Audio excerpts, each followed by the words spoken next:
Hello and welcome to this video. Today I'll show you how to create a landing page in Activecampaign. It's really easy and you can follow along by clicking the link in the description below. Use it to try Activecampaign for free or to log in quickly. Let's dive in. First, click on the website button.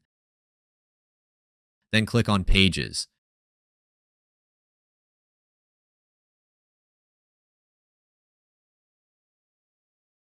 Here you can either design your page manually or choose a template. I'm going to choose a template.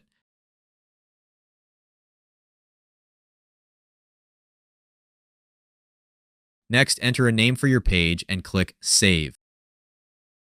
You can then edit the image, text, and everything else by simply dragging and dropping. Once you're done making changes, click on Publish Page.